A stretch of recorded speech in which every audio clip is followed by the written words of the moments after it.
বিসমিল্লাহির রহমানির রহিম। সম্মানিত ইসলাম প্রিয় মুসলিম তাওহিদি জনতা, আসসালামু আলাইকুম আরহামাতুল্লাহ। আসছে আগামী 19 ও 20 অক্টোবর 2025 রোজ রবি ও সোমবার বাদ আসর হইতে জামিন সিধাইর ও ভাগনার সমন্বয়ে 2 দিন ব্যাপী পঞ্চম বার্ষিক ঐতিহাসিক তাফসিরুল কুরআন মাহফিল।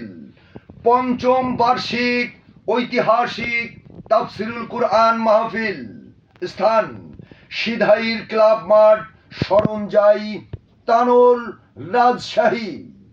উক্ত ঐতিহাসিক তাফসিরুল কুরআন মাহফিলের প্রথম দিন প্রধান মুফাসসির হিসেবে বয়ান পেশ করবেন আন্তর্জাতিক খ্যাতিসম্পন্ন মুফাসসিরে কোরআন আলহাজ হযরত মাওলানা মুহাদ্দিস আমিরুল ইসলাম বেলালী সাতক্ষীরা।